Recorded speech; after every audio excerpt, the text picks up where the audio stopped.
go.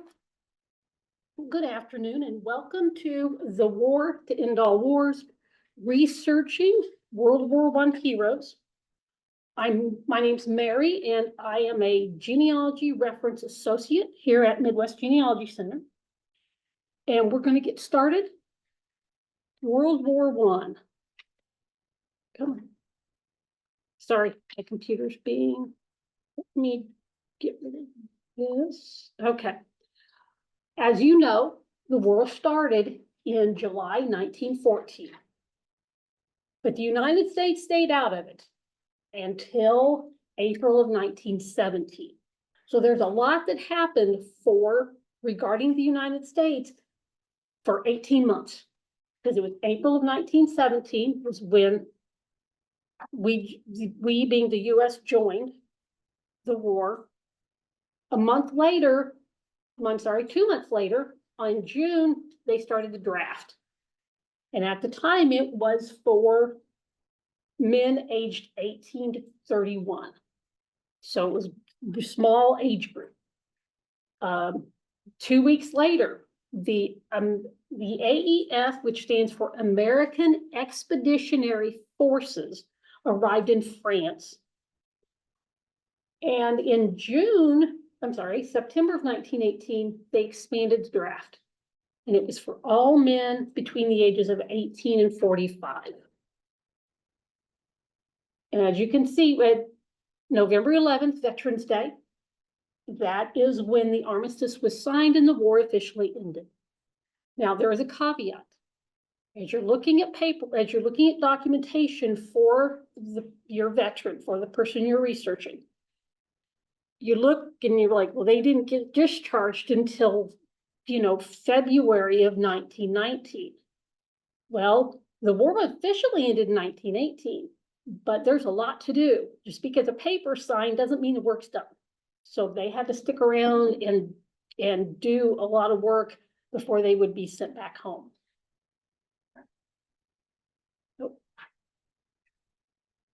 Who served? 4.8 million men and women served in World War I. That included 500,000 foreign born, which amongst those was 5,700 Filipinos that were specifically in the Navy, several thousand Asian Americans that were in the Army, and I literally looked for a half hour and there's no one that can give any specific number. That's why it just says several thousand. 380,000 African Americans, 12,000 Native Americans, 34,300 women served. You had 11,200 in the Navy. There were 300 in the Marine Corps and almost 23,000 in the Army and Navy Nurses Corps. So women, they wanted to step up and they wanted to do their part. So when it comes to researching, regardless of gender, regardless of race, you will research and look for the documentation in the same way that you would. So don't think just because they're women that the documentation is going to be elsewhere. They're going to be you'll look for the exact same place. So it's called the Great War. If you look through documentation, if you're looking at books, you're going to see it's referred to as the Great War. The nickname, the War to End All Wars, the World War, and then after 1945, it became World War I. So if you see all those different terms, they're the exact same thing. But you're like, well, I think he served, but I'm not sure. Did he serve in World War I? And there's a way to find out. The 1930 Federal Census. Column 30, so at the bottom you will see, I think I did the math this morning, my first cousin twice removed was Mr. Wallace Bowker. If you follow it all the way over to column 30, there was a column that said, are you a veteran of a U.S. military or naval forces? And if they answered yes, this column 31 was in what war? Because in 1930, that literally covered, you had the World War, you had the Philippine Insurrection, Spanish-American War. If you still had a Civil War veteran that was still living. So there were several wars that this covered. So if you see a WW, when they served in World War I. So that's how you can tell that they were there. Where do we begin? Well, you can start and see if they saved official documents. Do they have their separation papers? Do they have their discharge papers? You can look and see what, even if it's something, you know, they were, I don't know, they had gone to a shop in France and got a postcard. So different kinds of memorabilia that they got. You may not be able to find an official document, but if it's other things like that that can lead you to where they were, possibly when they were there, kind of help start building that. Because we're looking for facts, but we're also looking for their story. So this kind of helps you build their story. Did they write letters home? Or did they get a telegram? Did they keep a diary? And medals, far right is a picture of a medal, and then you have newspapers. Now, the interesting thing about newspapers, the example on the far right was a man from Missouri, that this town, actually, the paper still exists, and I was able to find several articles about this man, including 2 very lengthy letters that he had written home that the family had published in the newspaper. So, and it's giving information about, you know, he's giving details about what he's going through. There's also personal stories, if they pass down personal stories. So that's kind of where you begin to kind of fill in those holes. Okay, he served, what did he do? Kind of gives those clues and those ideas.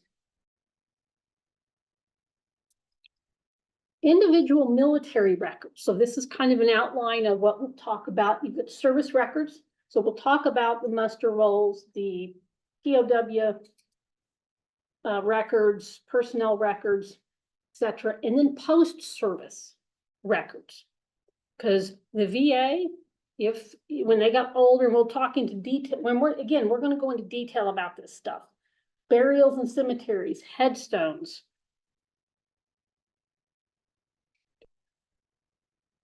But first, we're going to talk about the draft.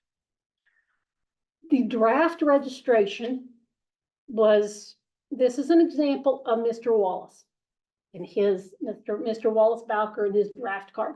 But remember, it's in June of 1917, all men ages 21 to 31 had to register. Exactly 1 year later, it's any man who turned 21 between June 5th of 1917 and June 5th of 1918. They became 21, so now they have to register. August of 1918.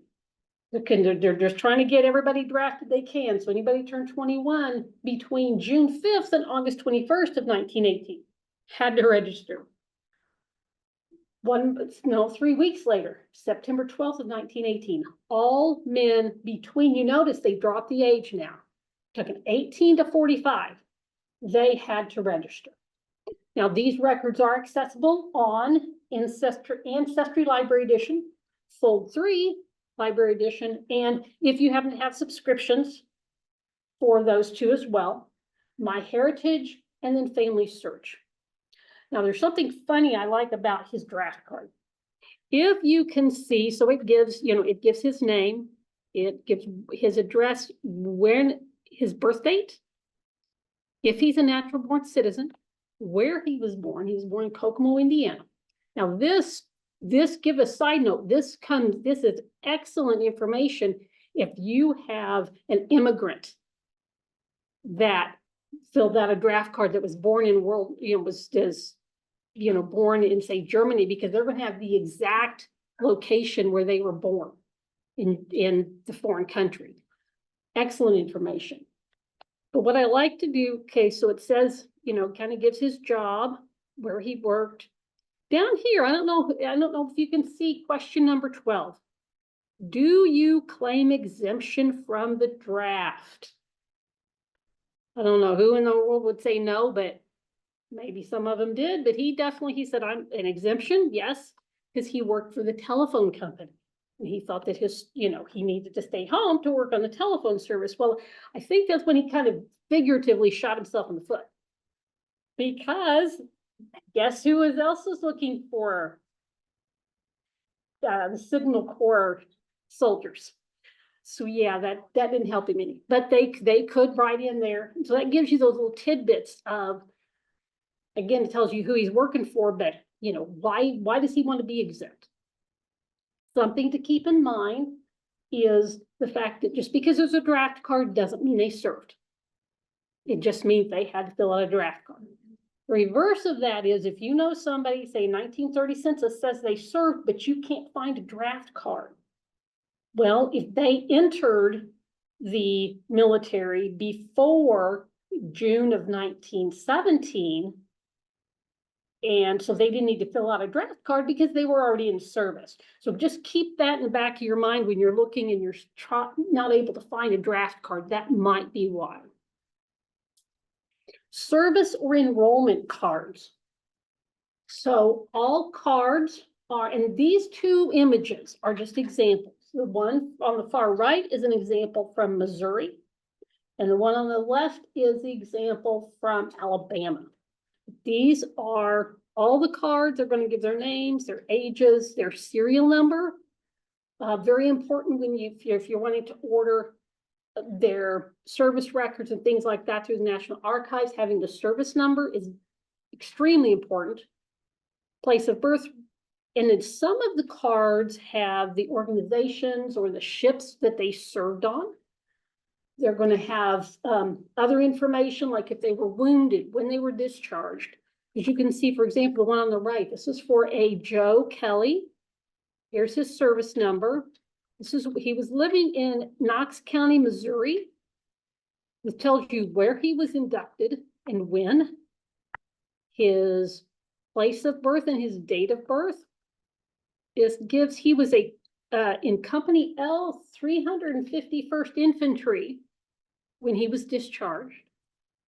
Down here, served overseas from August 16th of 1918 to June 11th of 1919. So he was still there he was overseas 7 months after the war officially ended. So again, keep those kind of little tidbits in mind when you're trying to scratch your head going, it doesn't make any sense. War is over, why is he there? And again, this one for Alabama gives you, headquarters, company 51st Infantry to this date. And then this person, Mr. Abbott, was, kind of changed units. So those will give you a lot of those pieces of information to find what you can about their service. Military registers and muster rolls. The Army, the Navy, and the Marines kind of did things a little differently. The Army, which you can get on fold 3, is the Register of Officers. But you notice it spans from basically after the Revolutionary War to the beginning, basically the beginning of the Vietnam War. So that covers that whole range. The Navy and the Marines they have a much shorter, basically World War I up to World War II, and those are on fold 3. U.S. select military registers. Look at the span there. That's Civil War up to 1985. Now it says select. That just means that that's not going to be, it's not necessarily going to be all inclusive of everything. That means selected sections, selected records are in there. So if you happen to search in there and you can't find the person you're looking for, do not get discouraged. It just means that's not on in that particular record set. Army Transport Service. So basically their passenger list. Ancestry, you notice Ancestry has almost 30 years worth. And then fold 3 just has 1918 to 1919.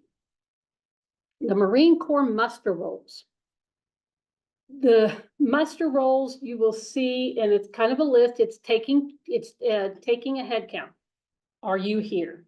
It's like school attendance, and they'll have their name, the rank, any remarks about their status, and then muster rolls and rosters for all branches, enlisted and officer roles and rosters, and you notice it starts at World War I and goes up to World War II. So don't let it throw you off if the dates don't look right. As long as the area you're searching is in there, then you're good as gold. So this is an example of the passenger list. This is the Army Transport passenger list, and you can tell by the example, there's the ship's name, the date that they sailed. They arrived in Boston. Down here, you have the soldier's name, their service number, basically their rank, and the unit that they were in. So he was a corporal in the Quartermaster Corps. This is kind of what he did. He was in motor supply. It's next of kin. Notify in case of emergency. So if you're unsure about who his mother was, look on here. The transport's going to have, because I've noticed a lot of them, their mother became who to contact in case of emergency. So that's going to, because here's, next column is the relationship, and the last column tells you where they were living. So definitely helps that geography to figure out if you're in the right area. And this is a muster roll for the Marines. And as I said, you can look at the top. We start at in any unit. So you'll have, like, for one unit, it'll start and you have the officers first, the highest, basically the highest rank. And then as you go down the page, they become, lesser rank. And this goes down to private. So we have second lieutenants at the top, all the way down to privates. The second column is when they enlisted. And let me shoot up here first. Here is the Navy did their muster rolls, Marines did their muster rolls once a month. So this was for the month of November in 1914. And like this sergeant, he was on gangway duty for that month. A couple more gangway duty. So this is going to give you, again, it just tells what they were doing. Again, we're trying to create their life while they were there. While they were in the service, what did they do? What did they go through? What, I came across one the other day where, they'd gone AWOL. So we don't know. It tells you, it's like, oh, okay, he skipped town. POW records. There were 4,120 American POWs for World War I. And the International Committee of the Red Cross, that is where you're going to find the records. There's a reference number on there with more information, but it'll give you their name, their rank, the date they went missing, gives you their serial number. And this website that's on the screen is on your handout. And the title is The Prisoners of the First World War, ICRC Historical Archives. And what I wanted to do was just to give you an idea of searching is this is what we're going to give some screenshots so you have an idea of what you're looking at. So this is what the first screen looks like. And you notice in the middle, it is a circle and it's a search for this person. So you would put their name and the asterisk means it is required. So you can't just put the person's name and then search. It'll go back and make you fill in the information. And here is the list. So you don't free type, it actually has a drop down. So here's the different nationalities that this database covers. And then status over here on the left is there were, because there were civilians that were taken as prisoners of war as well. So you would, if you were looking for, and you're thinking, well, what if I'm not sure? Maybe you have a name of somebody you're researching and you're not sure if they were considered, if they were military, if they were considered civilian. But you have to click on one. So if you click on one, you can't find them, go to the other and just see if they pop up. So when you find a name, I found this is Wilson Smith. And this is what, on the left-hand side, this is what the card looks like. There's his serial number, tells his division. He was in H Company, 50th Infantry, date he went missing, And then the representative was American Red Cross. Now, when you hover over, you see the gray in the middle. This is a list of different things you can do with this image. So you can rotate the image, you can search, you can print it, you can download it. If this, you share it. So if you're researching with somebody, you know, if you and a cousin are researching a grandfather or great grandfather that served, then you find that you can send it to them. You can share it with them. And then the red bar says additional information about this person. Each card you see up here at the top, it says DA 5219. That number takes you to more information. However, a lot of that information did not survive, unfortunately. But if it did, once you click on more information, you'll get this screen here, the image that's on your right, and it's a reference number. So let's say, for example, it said D 217. Then you could click on D, you put that number in here in this box, hit search, and what pops up is a page, and it looks kind of like a register where there are a list of names with a few other details. I'm gonna be honest, it's not much more than what's on the individual card, but you can see the register. So it will give you more information maybe about, you know, the place where they're being held, things like that. But that's what that website, that'll help you take that step further. Missing in action records. There were, unfortunately, I don't have any numbers, but we have missing in action. To get there, you're going to go to the World War I Centennial.org website. Up at the top, you see the picture here. This is kind of what the front page looks like, and you're going to click on the word participate. And then what pops up is it's a gray block, it's a menu, a list, and the list is very extensive, so I snipped out just a section of it. And you go to Doughboy MIA, because that was a nickname for the US soldiers, was Doughboy. And once you click on that, then you get this blue screen with the hard hat. It says Doughboy MIA, and there are 3 different, my apologies, I forgot to move. There is the box above it, the one that I, unfortunately, and my apologies, I will fix this for next time, is right below the blue line that I'm covering. It says it's Doughboy MIA database, 1917 to 1920. And if you click on that, this list here is what pops up. And you see, you'll have their name, their rank, their unit, the state that they're from, the date that they went missing in action. And this is an acronym for the cemetery in France where they were buried. Now, I could only find that the list, there isn't, you know, you can go a list somewhere, one place on the internet that says, okay, this means this.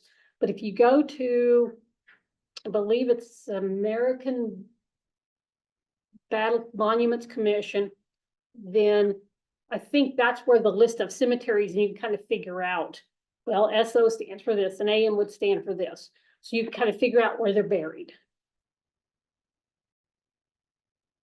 American Battle Monuments Commission, that's what I was trying to stumble over just a minute ago. So this website has more of that information. So casualty records. On the right-hand side, the image is where you search for their burial.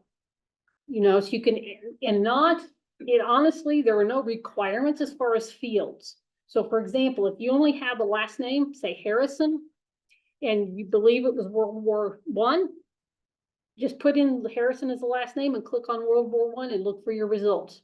So you can put in as much or as little information to get a list of casualties from that war. And you notice, just as a side note, you notice it covers World War I, World War II, Vietnam War, Korean War, and other.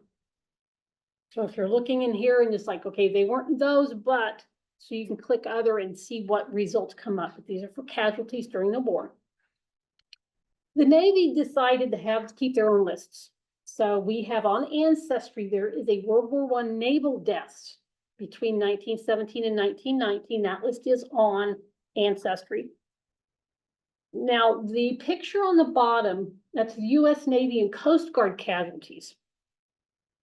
That's simply a click, if you will. You'll see it, I don't know if you can see at the very bottom of the page, but there is a list of go to this, it's, how do I say it easily? They're in alphabetical order.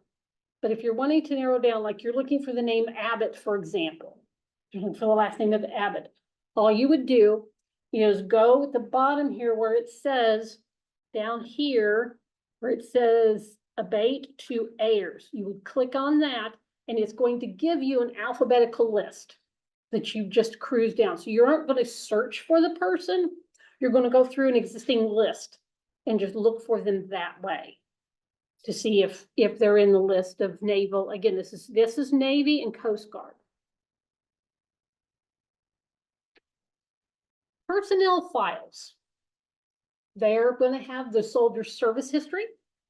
So their enlistment, their duties. The records are kept at the National Archives in St. Louis. Its technical term is the National Personnel Records Center. So you can either take a day trip or you can get online at the National Archives website and order them that way.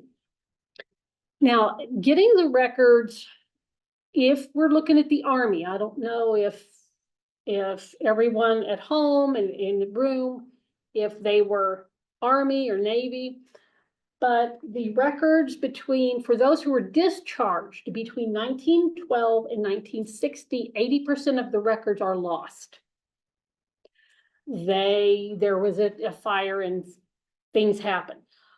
That being said, the National Archives is actually doing what they can to piece together someone's records. So if you go to them and say, you apply for the information, I believe what they're doing now is instead of just coming right back and saying, I'm sorry, no, which I got a lot of response that way, and it's very discouraging, to now that's like, okay, well, if you can give us more, if you've got any more details, give us, and we'll see what we can find.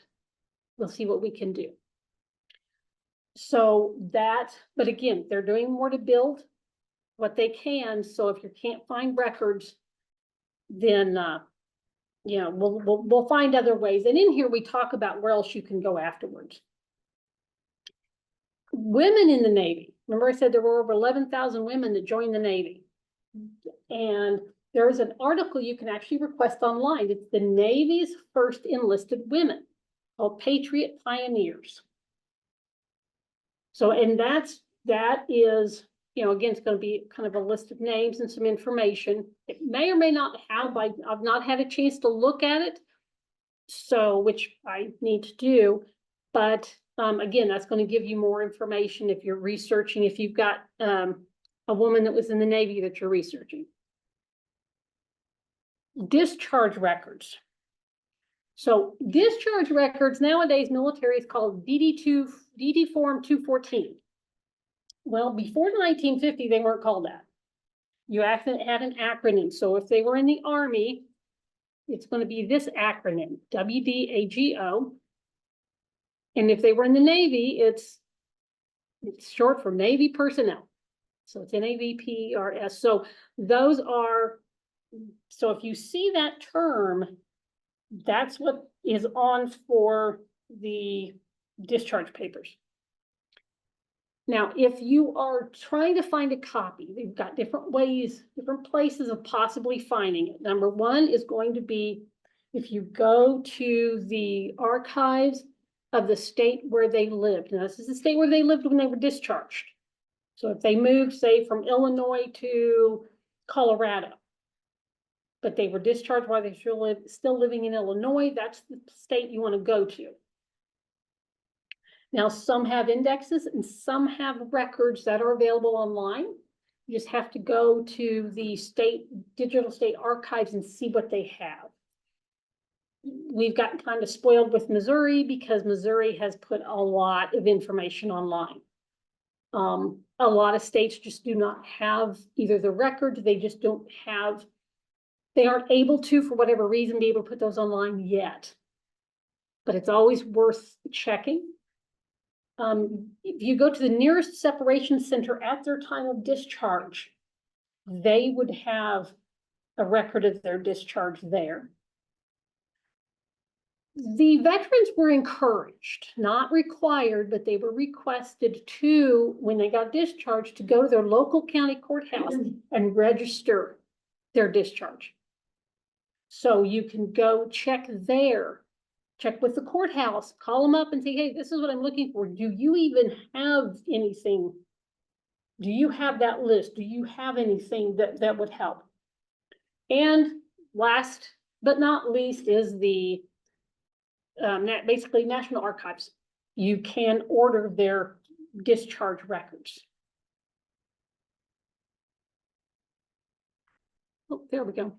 This is what a World War I draft discharge paper looks like.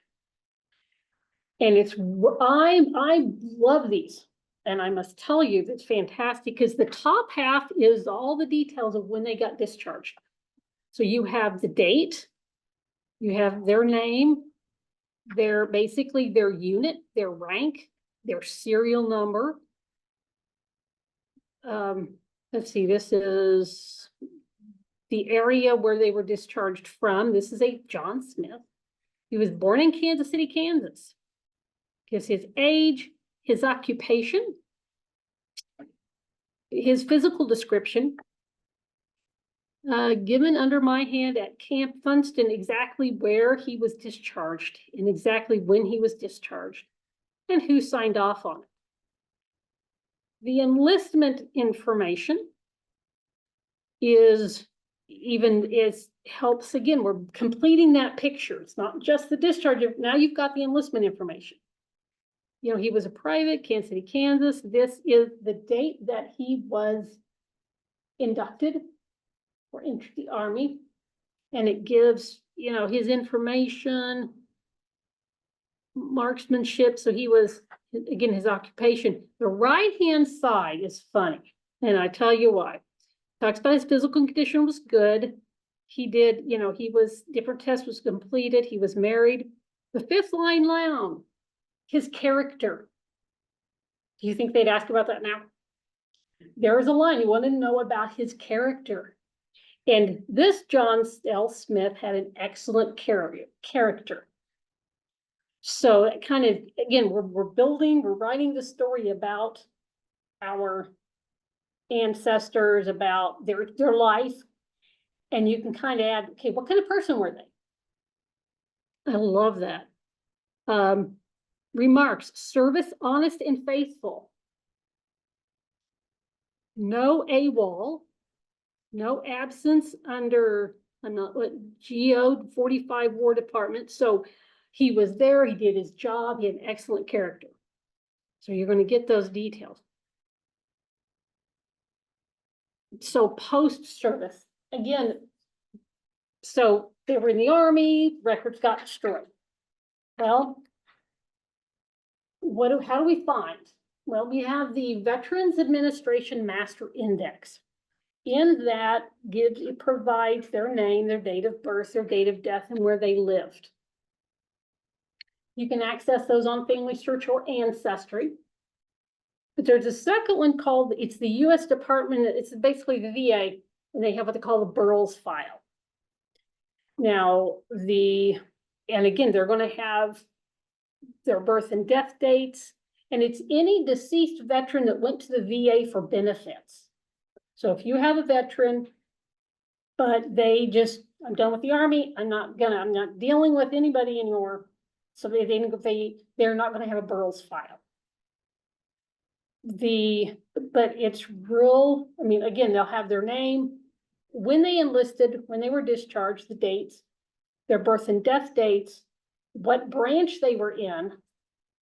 A lot of times they'll, cause of death, and then a lot of times it says unknown, because could have been natural causes. My grandfather's is unknown. You can get those on Fold 3 and Ancestry. This is an example of a post-service record. This is Mr. Kelly, Mr. Joe C. Kelly. He was a corporal, Newark, Missouri. His serial number, his death date, there's his birth date, the date he enlisted, and the date he was discharged. And then these are acronyms, and there is a list online. Don't remember where. There's a list online that tells you kind of what they stand for. Like I know, for example, the I stands for insurance, if they had insurance. So these kind of stand, but that's going to give you those, all of the details of, again, and a lot of these records become very important when you're dealing with somebody who has a common name. Because if you're having to research a Robert Williams, then it might be, trying to get more pieces, birth and death dates, and go, okay, well, I know when he born, when he died, so I know this is his record. This is from Fold 3, and this is what their index looks like. So you got his name. And here it gives the last four of his social, his birth and death dates, again, cause of death unknown, when he enlisted and when he was released, and the conflict period, because these burls, interesting enough, burls also cover, well, you can see literally they have a few records back from 1850. Strange but true. So that helps a lot. Now, Burroughs opened up something, I say Burroughs, there was a group called the Reclaim the Records, and they went to court and they won. And so now the Burroughs files are free for you to apply for. So all you have to do, and this website is listed on your handout, but all you have to do to literally go to burroughs.org. And at the top, you'll see a bar that says, search the Burroughs database. Now, this is my grandfather. This is from World War II, but it's the same, it's going to be the same information. It's going to have, his name, his birth and death dates, when he served. So if you get that information, and then at the very bottom, so if you found the person, you want the file, you just click on submit a request. And these are free. It only takes your time, and it took, 5 minutes, I think, when I sent for mine, for my grandfather's. Click on that, you put in whatever information they ask for, which isn't a lot, and then send it off. Usually, I got an immediate response back that said it's been received, and now we wait. I don't know. I have a feeling they got bombarded as soon as it was opened. So it may take a little bit, but they're absolutely free. You don't have to send off to the National Archives for them. More military records. You've got Adjutant General's reports. They keep personnel records. They have an Army register. Any communicated orders, so letters and forms. And it's going to have the name, rank, residence. It's going to have personal information for your veteran, or the person that you're looking for. And the veteran services, you have the U.S. National Home for Disabled Veteran Soldiers, started in 1866. So this was opened up by the government right after the Civil War for those that, were injured and needed a place to go. And then veterans or old soldiers' homes exist as well. These you can access on Ancestry or Fold 3. And just so you know, you may be looking at the screen and wonder why we keep putting LE or Library Edition. They're still accessible if you have a paid account. We just so you understand that they're accessible through the library's account as well. And if you're not from around here, your local library should have Ancestry. If you don't already have a subscription, and they possibly will have Fold 3. I'm not sure, you'd have to check. But you can search and get the records there that way. So this is from Ohio. This is Ohio Soldiers, Sailors, and Marines, World War I. And left-hand side, it gives the soldier's name, their serial number, their race, their mailing address, where they lived. And the right-hand side are basically remarks about them. The second James Kelly, colored from Columbus. He was August of 2018. He was in Pocahontas, Virginia. So you notice further down, private in the AEF, September 29th of 1918. So it gives you those details about his service and what they, this is from the Adjutant General's office in Ohio. Again, this, as you can tell, this is kind of a snipped picture from a book that was actually online. This is a record from the old sold U.S. Disabled Veterans Home. So Mr. Clifford Sherlow, left-hand side tells you when he enlisted and where. Middle information gives you his unit. Next column is when he was discharged and where. Far right column is any disabilities that he had. The next section down is domestic history. Domestic being he was born in Michigan, his physical description, what he did for a living. He was a steam shovel engineer. Interesting. He was married. Far right column gives his wife's name and her address. Bottom row gives the date that he was admitted, the date that he was discharged, and it's the next one is cause of discharge at request. My guess is he was discharged December 22nd of 1921, so he wanted to be home for Christmas. So he asked to be discharged. But again, if you're getting all the unit information, you're getting personal information. Burial and cemetery records. So this is the VA, National Cemetery Administration. They have, it's called the Nationwide Gravesite Locator. So if you have someone you're researching that was buried in a military / a national cemetery, like up in Higginsville or Leavenworth, then you can look in there and you can see if he's, if he's buried there.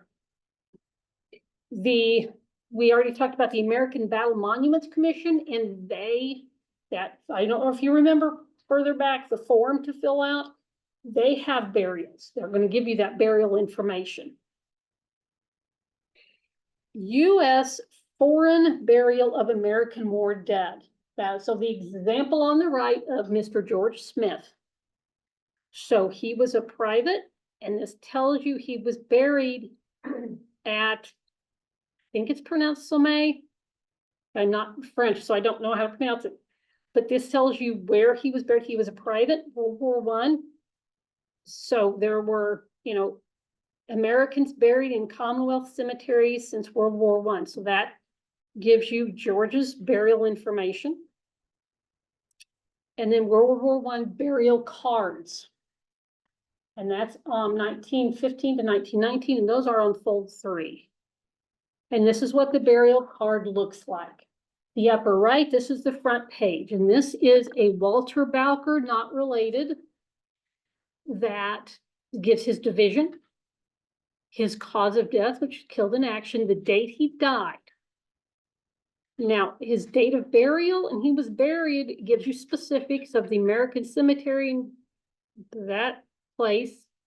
My apologies for not trying to pronounce it, but I don't want to butcher things, so you can see the names. Interesting enough, he was reinterred. And 8 months later, and reburied in a different Cemetery. Now, I'm going to jump to the back of the card for a minute. Down at the bottom, the poor man was reinterred again. So he was buried 3 times, and he was moved to a different cemetery or a different location. So that gives you those details about, kind of what happened. Back to the front page, emergency address. Again, it seems to usually be the mother, where you have, there's her name and her address. And I want you to sailed June 25th, 1913 on the ship called the Republic. She was a Gold Star Mother. The Gold Star Mothers, it was an organization that the United States government offered for mothers and the unmarried widows of the soldiers. They would sail them over, you would put them on a ship and sail them over to France to visit the grave. And there was, before they were done, there was over 6,500 women that were able to go, that they were able to ship over there. So this kind of tells you that Ellen was able to go visit her son's grave over in France. Headstone applications for here in the United States. Our Mr. Kelly, he died in 1971, and this is just more of the information we looked at earlier. His enlistment date, his discharge date. He was in Missouri. He was a corporal. Gives you his service information, his, who he served with, his unit, his birth and death dates, where he's buried. So let's say that the person you're looking for he was a World War I soldier, but you can't figure out where he's buried. He's not buried. You tried. He's not buried in a national cemetery. Well, if you can find, and you're pretty sure he might have gotten a military headstone, you can look through the applications and see if you can find him, and that'll give you the cemetery. In this case, Essie Gardner is his daughter, and she ordered the headstone and had it sent to, this would be the funeral home director in the town. So they were sent that. And down here, I'm not sure why they felt to repeat the information in pencil, but they rewrote Corporal Company L, 351st Infantry for World War I. So that is kind of repeating the information up here. So we've pulled documents. We've got their information. We know when they enlisted, when they were discharged, what unit they were in. You've got those details, but now what happened while they were in? What did they do? What did their unit do? Well, there's a lot of times, there's a lot of books that are written. Here's on the left-hand side, War Diary of the 5th Seaforth Highlanders.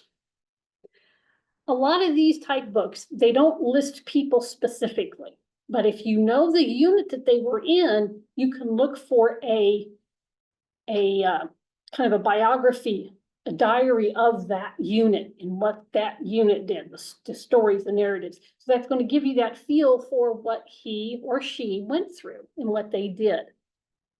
These 3 pictures on here, the Diary of the Great War, the Sherwood Forest in the Great War, these are just 3 examples. You can look at them. The National Archives has some. Local libraries, we have World War I books, and we're growing the collection. So for various things. You can check WorldCat. So if you know the unit that your person was in, you can always get into WorldCat and see if you can find a book about that unit. We may not have it, but there might be other locations that have it that you can borrow it. Fold 3 does have some. They don't, I'm going to be honest, they don't have an extensive list, but they do have some unit histories. And then you've got the archives from the different states, and that can be in person, or sometimes, hopefully, they digitize things that'll have more information online. Cruise books. Cruise books were the yearbook of the Navy. every ship had, you open it up and it literally has, looks like a yearbook. It has pictures of the soldiers, it has stories, it has other candid snapshots of what was, what they did while they were on board. So those, again, Fold 3 does have some cruise books. The Naval History Heritage Command website has those as well. Now, let's say that you just can't find one. You can always ask us, see if we can find, I'm looking for information in this unit. Where can I find it? Ask us the questions. We try to provide answers as best we can. More resources. Again, there's more places than one might think that we can find. Did they join the VFW when they got out? Because they would have given military information to be able to be a part. American Legion the same way. Using periodicals by location so you look by location, then you can go into World War I. The big picture on the back left, on the left-hand side in the back, that's actually an article from a periodical from Wallace Bowker, because he worked in Chicago for the phone company. And this is Chicago Telephone Company Military Service Honor Roll. And I found him on the list, so that was able to confirm he worked for the Signal Corps. So telephones. So yeah, I think he shot himself in the foot a little bit. So newspapers. Again, when I mentioned earlier, newspapers. Mr. Kelly's family got letters and they actually put those in the local newspaper. And I mean, they're talking extensive letters that they put in the newspaper. And you can look, we've got, our library has different databases that have newspapers, as well as the Library of Congress has a website called Chronicling America, where you can go in. They have digitized, but they have a lot of newspapers on microfilm that you can order, that you can look through.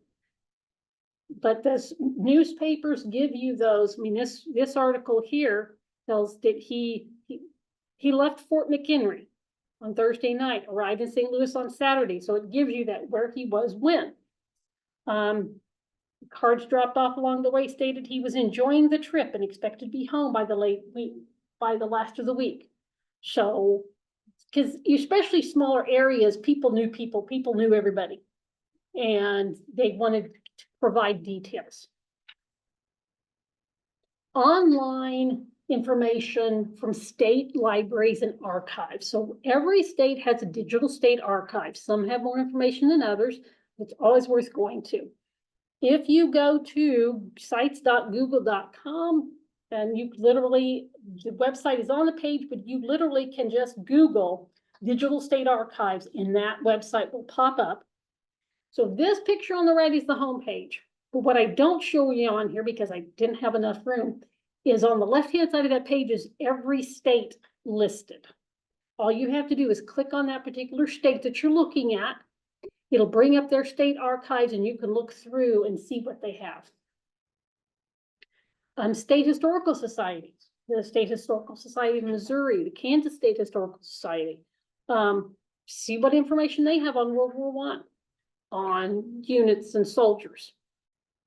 American military and war primary source collections from the First World War. That actually is on, because that's a mouthful, on your paper. But again, that's more links, more digital information, more digital archives. And there's a place called Edmund Lowe Library. So if you go into that website, there's an Edmund Lowe Library. There are links to other information online that you can find. National World War I Museum and Memorial, downtown Kansas City. If anybody's ever been there, it's a fabulous, fabulous facility.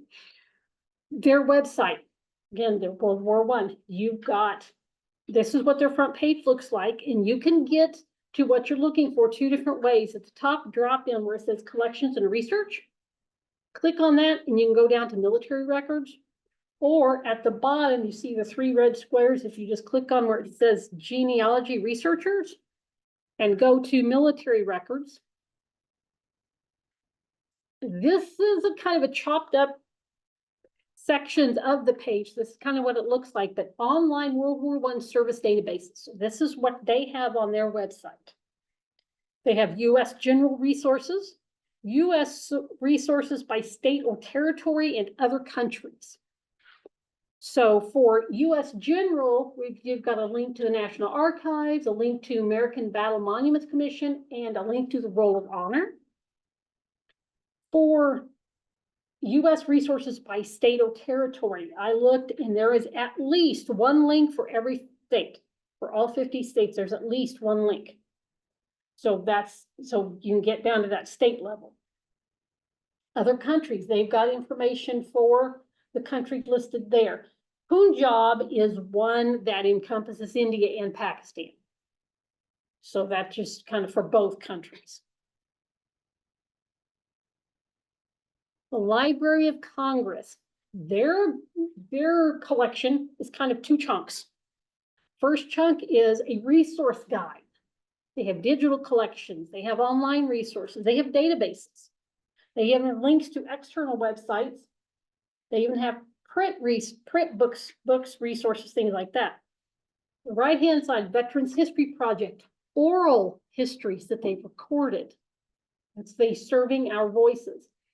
In the trenches, more information. Again, these are all World War I.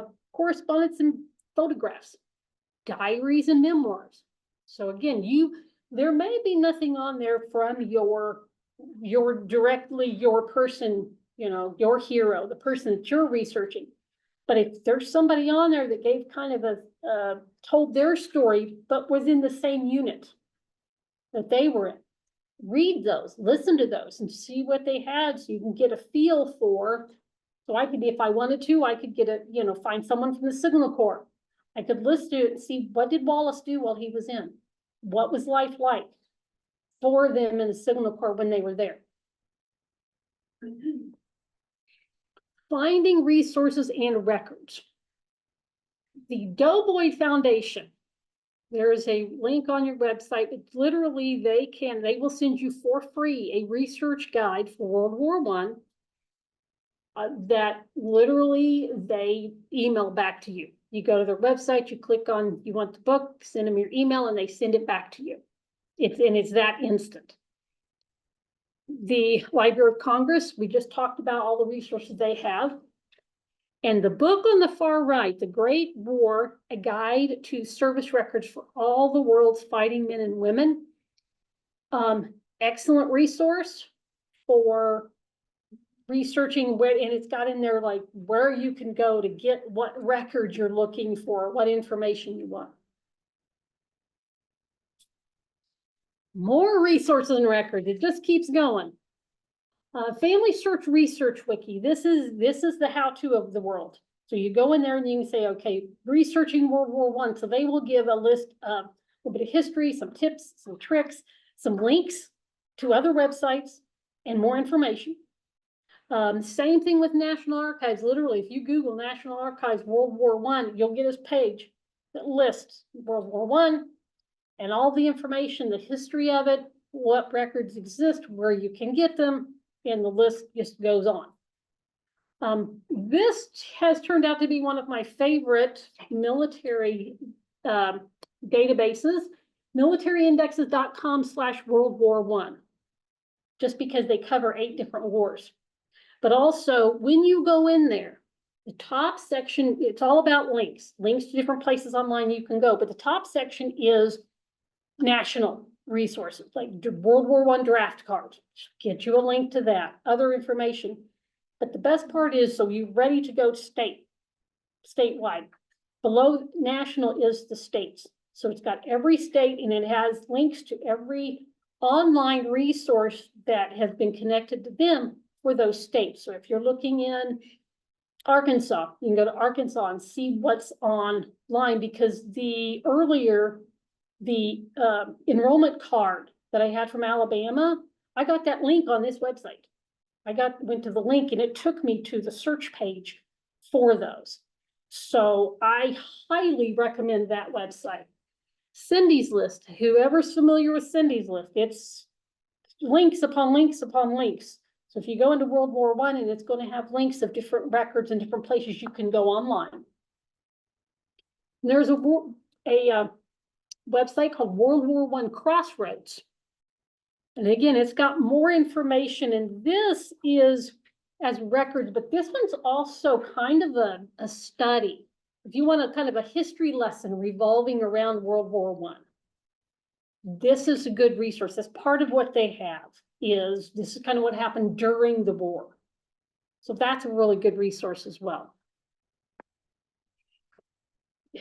The list keeps going. In the library, at Midwest Genealogy Center, if you go into our catalog and just type in the phrase, the Great War, we have over 1,000 books alone. That doesn't include CDs, DVDs, anything else. Maps, that's just books. If you type in the phrase World War I, we have over 1,200 books under that phrase. There are histories. And again, you can go to your local library. If you live, say you live in Florida and you want to look, you look at our catalog, we have this book. You can go to WorldCat and see if you can, if you can request to read it. Again, more diaries and memoirs. We have a set of books called, it's a 3-volume set, Soldiers of the Great War. And this book, it's in alphabetical order by state. Each soldier, but it's each soldier that was in World War I that died in the United States. So you've got World War I soldiers that died during the war that are in this book. And it has pictures and it has their unit. It has, how they died. And it's a great book. I would snatch onto it if I had somebody that actually, I was researching that had died during the war. We're back to the newspapers. We talked earlier about newspapers. We talked about periodicals, Percy, so Allen County website library. The Chronicling America. Again, there is the snippet about he's coming home. He got discharged and he's heading home.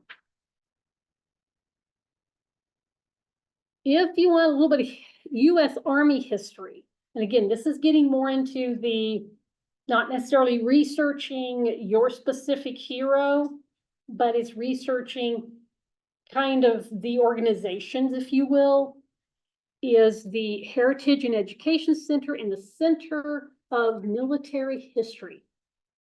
And so you have Army unit histories, manuscripts, special postings about Veterans Day history, World War I division. So these websites have a lot more. Again, we're getting into the not more generally about the war, but sometimes for me, it's become kind of research turns into a history lesson.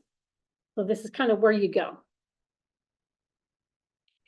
Now, the Americans, there were Americans that served before the U.S. got into the war. They volunteered to join. There were American airmen who joined the French Foreign Legion. Their group is called the Escadrille Americaine. Now, they had to join the French Foreign Legion because they could not join the country of France. If they joined France as a country, they had to give up their U.S. citizenship. So they got around that by joining the French Foreign Legion. But you also have the Red Cross. Actually, a lot of women joined to be ambulance drivers. There were over 2,000 that joined to be ambulance drivers. They gave medical care and support. Later, the ambulance drivers were known as American Field Service. But there was also doctors and nurses, field hospitals. There were operators, people work in the field hospitals. But these were all ones that joined before the U.S. was officially in the war. Now, the information, the card on the right is for a Eugene Bullard. And he joined the Flyers in the French Foreign Legion. And you can see when his operational dates. He returned to the regiment, Foreign Legion. So it gives you some history about the unit that he was in, what he did. Again, this is his service information. I found this on fold 3, but you have to look under the UK records. Do not look under the American records because that isn't who he served for. He actually served under, it gets a little convoluted because it's UK records, but he was in the French Foreign Legion. So it's kind of odd, if you will. But if you look in the UK records, you will find them there. It's not going to be in the US records.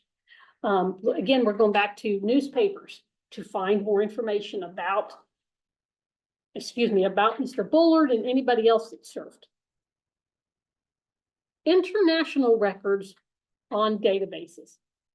On the far right, those are 4 of our databases that we have that have records for international, for different countries. The left-hand side is a compilation of, so for example, fold 3 has the UK, Australia, Canada, and who am I missing on fold 3? Somebody else, New Zealand, yes. I think. They have New Zealand, okay, so they have those countries. My Heritage, I think, has like France and a few different ones. So they're all, but this is just kind of a one full list from those 4 different databases. And again, if you're not from around here, check your local library for what they might provide as far as these databases. There's also, I believe, family history centers. You might be able to access them there if you do not have a paid subscription. Or if you want to make a road trip, the weather's nice, you can come and say hi and we will get you on a computer and let you do some searching. Okay, UK and Ireland records. Again, this is so, a lot of times this is World War I. You might have had a grandfather that served in World War I from Ireland or from England. He hadn't immigrated yet, but he was serving there and you're trying to find his records. So from there, in the United Kingdom, you got the British National Archives, Research Guide. They've got digitized records. And you can see the forced war records, Great War service records. Those are what they're called. In Ireland, National Archives, Soldiers' Wills, Irish Family History Center, Irish Great War Dead. Now, these links are on your handout.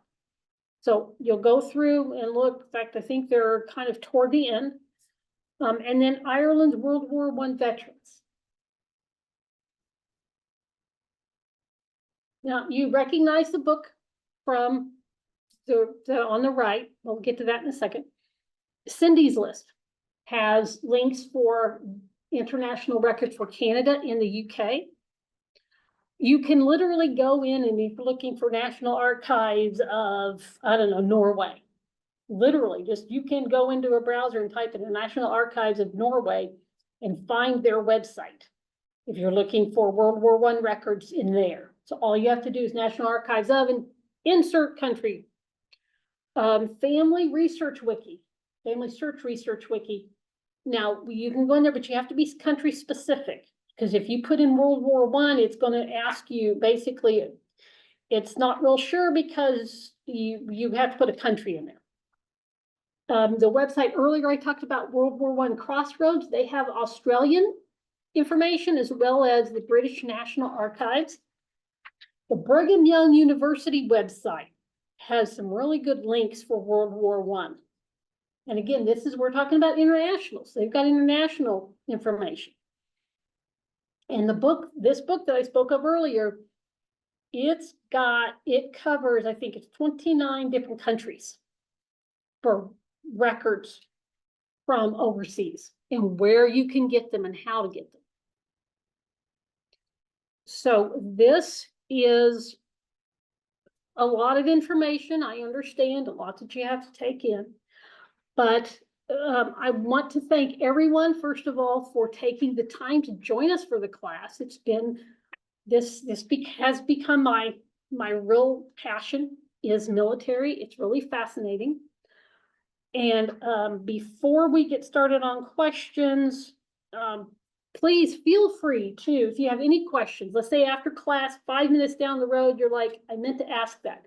Give us a call or send us an email and ask the questions that you couldn't think of during the class, or as you're sitting at home researching and something pops up and you can't, you're trying to find something you can't find, contact us and let us know, and we'll see what we can do. Again, there's our phone number, so you can give us a call, or our email address, so you can give us an email, send us one.